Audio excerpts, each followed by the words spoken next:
Merci, pasteur, pour la parole. Nous rendons grâce à Dieu. Je salue tout le monde au nom de Jésus. L'exhortation de ce soir, nous allons prendre deux portions de la parole de Dieu. Et comme vous avez déjà prié pour la parole, voilà pourquoi nous passons immédiatement à la parole. Et nous allons prendre le livre des 1 Corinthiens, chapitre 13. Et nous allons lire du verset 4 au 7e verset. 1 Corinthiens 13, le verset 4 et verset 7.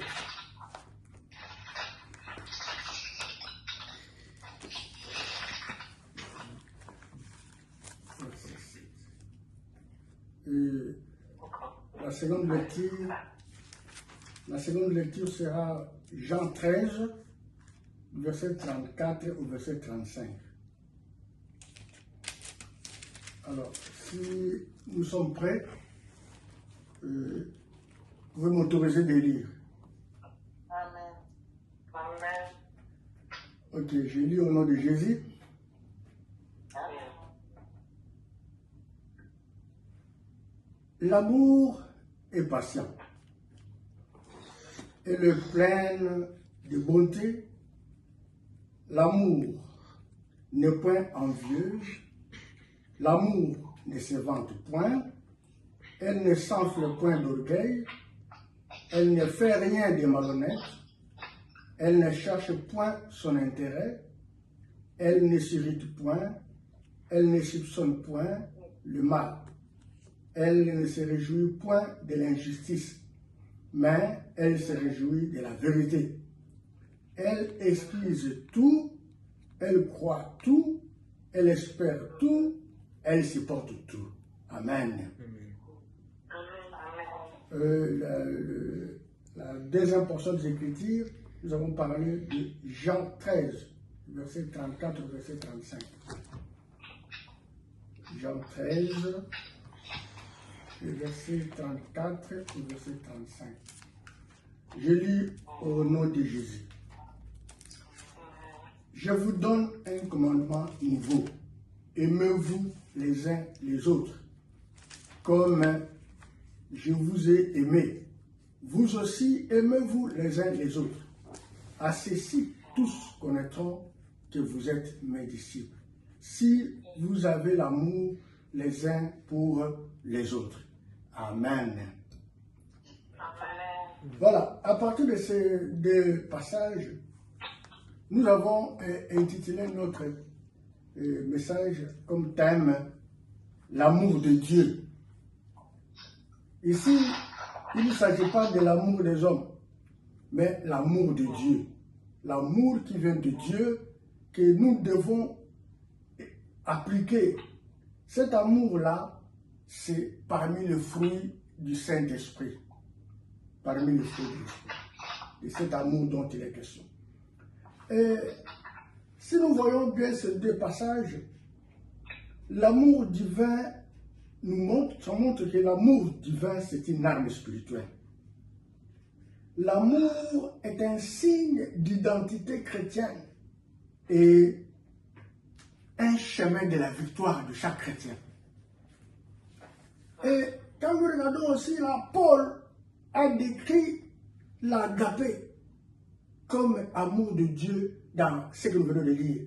Cela veut dire, Paul veut nous dire ceci, que ce n'est pas un sentiment passager, l'amour, mais c'est une nature spirituelle produite par le Saint-Esprit en nous. Donc, il veut nous dire encore aussi que l'amour, c'est la mesure par laquelle on nous mesure chacun, on mesure la maturité de chaque chrétien parmi nous. Donc c'est par l'amour qu'on peut mesurer notre maturité chrétienne. Donc si la maturité chrétienne n'est pas manifeste en nous, cela veut dire que nous ne sommes pas encore matures. Nous sommes encore des bébés spirituels. Et Jésus vient d'ajouter là dans Jean 13, 34, 35, Jésus institue encore l'amour comme un commandement nouveau. Que nous devons aimer comme lui-même a aimé l'Église. Comme lui-même nous a aimés. Et il dit encore ici que l'amour est la preuve que nous sommes réellement ses disciples. Amen. C'est ça la qualification. Donc Jésus veut nous montrer que pour être qualifié comme chrétien, comme son disciple, donc tout ça doit se prouver dans l'amour. Voilà pourquoi nous allons passer au premier point de ça que nous avons médité. Premier point que nous allons retenir par rapport à ces passages-là, ça prouve que, premier point, l'amour est une puissance spirituelle active. Amen. C'est une puissance spirituelle active que chacun de nous doit vivre dans sa vie quotidienne. C'est pourquoi, dans 4, on a dit, l'amour est patient. Il est plein de bonté. Donc, c'est une puissance. Quand il n'est pas patient, quand il n'est pas plein de bonté, c'est-à-dire que sur le plan spirituel, tu n'es pas actif. Tu n'es pas actif. Amen. Donc ici, l'amour agit comme... l'amour agit même quand la chair veut réagir. C'est ça qu'on veut dire. Même si la chair n'est pas patiente, mais il faut que l'amour domine. Même si l'amour doit agir, même quand la chair veut réagir. Quand, par exemple, tu veux donner à quelqu'un quelque chose, ou bien tu veux l'aider, mais quand l'Esprit de Dieu va te dire que celui-là, il n'est pas gentil, celui-là, c'est ceci, c'est là. Mais l'amour va dominer sur ça. L'amour va dominer sur la colère. L'amour va dominer sur la vengeance. L'amour va dominer sur l'orgueil. C'est ça. L'amour, le véritable amour de Dieu. Donc, l'amour, même si tu as un problème avec quelqu'un, mais l'amour va dominer sur la colère. Tu dois arrêter la colère, tu dois aimer la personne, malgré ce qu'il a fait. Tu dois dominer, tu dois aimer la personne, tu dois l'aider, malgré ce qu'il a fait. Ne pas le venger, ne pas s'enorgueillir. C'est ça l'amour divin, l'amour de Dieu que nous avons médité tout à l'heure. Donc, l'amour, en d'autres termes, selon l'apôtre Paul et Jésus, est une arme contre les œuvres de la chair et contre les attaques spirituelles. Amen. C'est pourquoi on me dit dans Romains 12, 21, il dit, ne te laisse pas vaincre par le mal, mais surmonte le mal par le bien. Amen. Voilà. C'est ça l'amour. L'amour doit même, par exemple en famille. Nous sommes en famille, dans nos couples, il y a des conflits. Dans le foyer, il y a des situations de conflits répétées. Il y a des paroles blessantes qui sortent de part et d'autre. Nous le vivons ça au quotidien, partout ici. Des paroles blessantes dans nos familles, dans nos foyers, des conflits. Mais qu'est-ce que l'amour va faire? Comment tu vas faire, toi en tant que chrétien, moi en tant que chrétien, pour vivre l'amour de Dieu en face de ces situations-là? Nous devons choisir le silence qui est guidé par le Saint-Esprit au lieu de crier. Amen. Devant des situations comme ça, choisissons le silence. Ne crions pas. C'est ça qui démontre la maturité spirituelle. C'est ça qui démontre que nous avons l'amour de Dieu. Au lieu de crier, choisissons le silence. Et même si tu veux répondre, avant de répondre, priez d'abord pour que Dieu te révèle. Pour que Dieu te parle, pour que l'Esprit de Dieu te montre comment tu vas répondre à la personne. C'est ça qui montre la maturité spirituelle dans l'amour de Dieu. C'est pourquoi le proverbe 15, le verset 1 nous dit, une réponse douce calme la fureur. Amen. C'est ça. Si nous marchons comme ça, là, nous manifestons l'amour de Dieu. Deuxième point, l'amour libère. L'amour libère le poison intérieur. L'amour libère le poison intérieur. Qu'est-ce qui est poison? Qu'est-ce qui est poison intérieur? Tout ce que nous entretenons dans notre cœur là, l'envie, la rancune, l'amertume, sont des portes spirituelles pour le diable. Amen. Mais nous devons dominer ces portes spirituelles-là par l'amour. C'est pourquoi il est écrit, l'amour n'est point envié, comme nous avons dit. L'amour ne s'irrite point, il ne soupçonne point le mal. Amen. Voilà. Nous devons remplacer cela par cette parole de Dieu. C'est ça qui va libérer le poison qui est dans notre cœur. Parce que quand nous gardons les choses, sans pour autant dominer cela par l'amour de Dieu, nous nous empoisonnons nous-mêmes.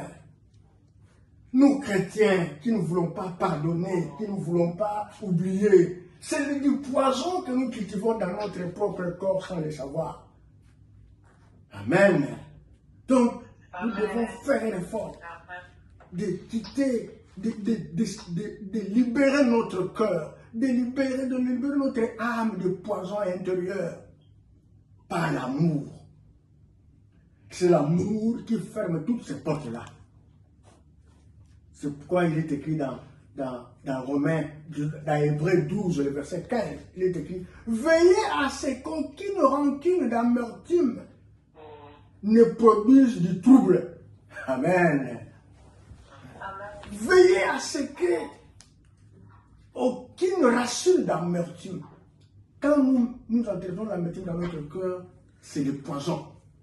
Et quand tu vas tomber malade, tu vas commencer à chercher des sorciers au village, au Congo, alors que c'est toi-même qui t'es empoisonné par l'amertume, par la rancune, parce que tu n'as pas voulu remplacer ça par l'amour de Dieu. Amen. Un exemple concret à l'église, par exemple, au travail, en famille, devant une situation de jalousie, devant une situation de critique, de division, chirurgie. Même à l'église, il y a des gens qui critiquent, qui jalousent. Même à la maison, les gens vous critiquent, vous jalousent. Au travail, même dans la grande famille, les situations de division, de critiques, de jalousie surgissent. Mais, mon frère, ma soeur, qu'est-ce qu'il faut à ce moment-là? Toi qui dois cultiver l'amour de Dieu, il faut refuser la comparaison. Amen. Il faut refuser la comparaison. Même si on te critique, on te jalouse, toi refuse ça. Il faut servir avec joie, sans rechercher la reconnaissance de ceux qui sont à côté de toi. Amen. Même si on te critique à l'église, toi, c'est Dieu. Avec joie, ferme tes oreilles. Ne cherche pas que les gens te reconnaissent que tu es meilleur, tu es ceci. On ne peut que te jalouser parce que celui qui sert Dieu, si on ne te jalouse pas, si on n'est pas contre toi, c'est que tu n'es pas avec Dieu. Amen. Parce que l'ennemi n'attaque que celui qui est avec Jésus. Voilà pourquoi, même Paul nous a parlé encore en Galates, d'une manière synthétique, Galates 5, 26, là il dit, ne cherchons pas de vaine gloire. Ne cherchons pas une vaine gloire.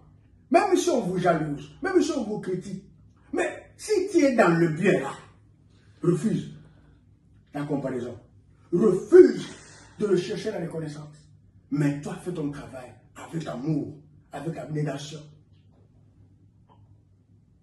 Amen. Amen.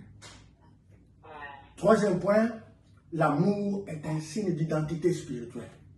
Est un signe d'identité spirituelle. C'est comme ça que Jésus a dit, à ceci, tous reconnaîtront que vous êtes mes disciples. Nous devons, l'amour, devons la vivre d'une manière quotidienne, à tout temps, en chaque instant, au travail, partout. Il faut que les gens sentent en nous que nous avons l'amour de Dieu. C'est ça notre identité en tant que chrétien. Amen. Les dons impressionnants, les dons que nous avons impressionnent les hommes. Je peux avoir les dons de chanter, les dons d'exhorter, les dons de guérir, de prier, de guérir les malades, les dons de parler en langue. On peut avoir tous ces dons-là. Mais tous ces dons-là impressionnent les hommes, impressionnent ceux que nous avons. Mais l'amour convainc, c'est l'amour qui convainc. Amen. C'est l'amour qui prouve, c'est l'amour qui assure. Tous les dons là, c'est bon, ce n'est pas mauvais. Mais l'amour qui prouve, qui assure, voilà, nous devons plus cultiver l'amour, nous, en tant que chrétiens. Cette année 2026, si l'année 2025, l'amour était refroidi en toi et en moi, cette année, nous devons changer. Amen. C'est comme nous avons suivi dans la prédication autrefois. Ne nous souvenons plus des événements du passé, des événements de 2025 là. Nous devons oublier ça complètement. Maintenant, nous devons marcher dans l'amour de Dieu. Jean n'a-t-il pas déclaré dans 1 Jean 4, le verset 20, n'a-t-il pas dit, celui qui n'aime pas son frère, qu'il voit, ne peut aimer Dieu qu'il ne voit pas. Amen. Voilà, l'amour. L'amour. Comment tu peux aimer Dieu si tu n'aimes pas celui que tu vois? Donc, en pratique, pardonnons une offense grave sans rechercher la vengeance. Si quelqu'un t'a mal fait, que ce soit en famille, à l'église, au travail, pardonnons ces offenses-là. Ne cherchons pas la vengeance. Refusons la vengeance. Pardonnons. Quand nous pardonnons de tout notre cœur, de toute notre âme, nous manifestons l'amour de Dieu. Et Dieu lui-même n'a-t-il pas dit que si vous ne pardonnez pas les offenses des autres, lui aussi ne va pas nous pardonner. Parce qu'il a dit quelque part que il nous a même dit d'aimer même ceux qui nous persécutent, de prier même ceux qui nous haïssent, de bénir même ceux qui nous maltraitent. Parce qu'il a dit qu'il fait lever le soleil pour les méchants et pour les meilleurs, pour les bons. Il fait pleuvoir et pour les méchants et pour nous les chrétiens. Donc, l'amour doit dominer sur tout ce que nous vivons. Et c'est de là que nous serons qualifiés réellement enfants de Dieu.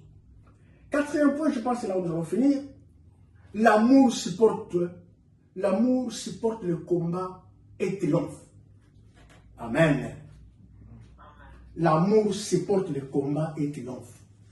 Même si on est menacé dans notre entourage, à la maison, en famille, il y a des jalousies, à l'église, ainsi de suite. Nous devons triompher cela par l'amour. C'est l'amour qui triomphe les jalousies. C'est l'amour qui triomphe la haine des gens contre nous. C'est l'amour qui triomphe du combat.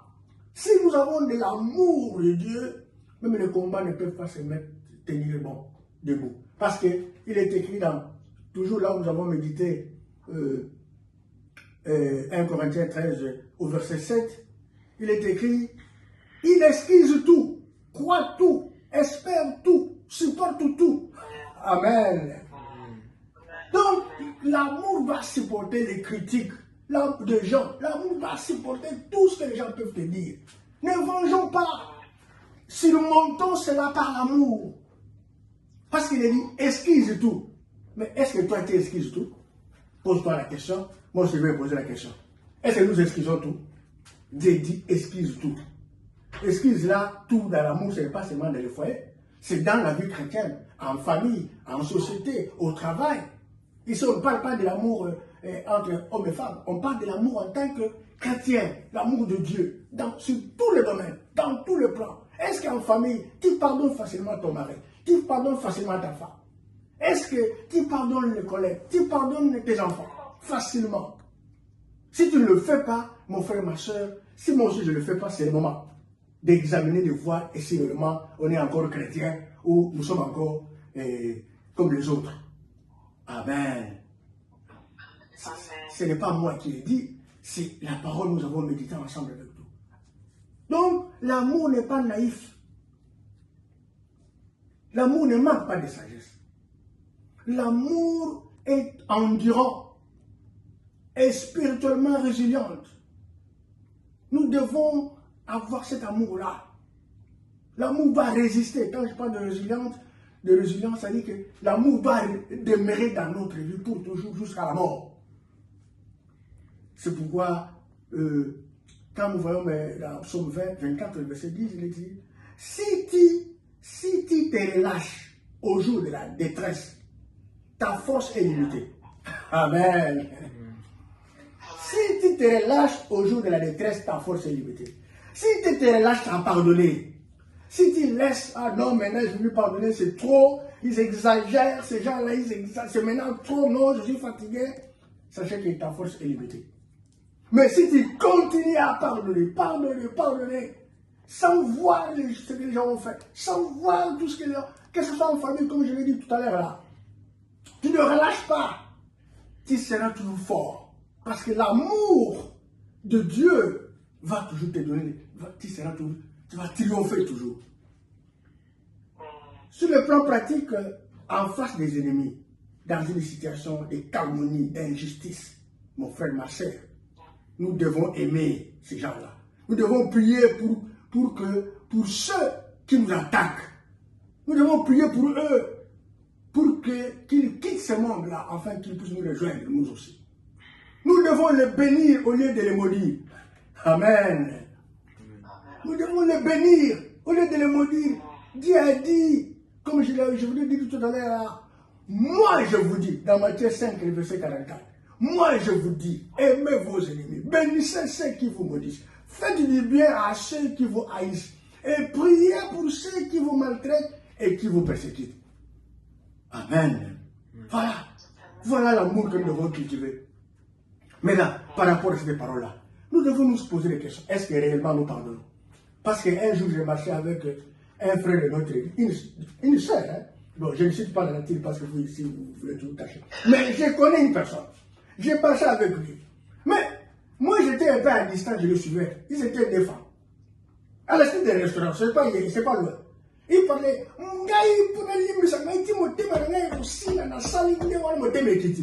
ah, je me suis posé la question. Mais celle-là aussi, on vient de l'église, non? Amen. Amen. Donc, voilà. Si vous êtes parmi, ou si je suis parmi ces gens-là, qui veulent à tout prix faire juste pour monter ma qui passe, nous devons arrêter ça. Sinon, alors là, nous sommes disqualifiés.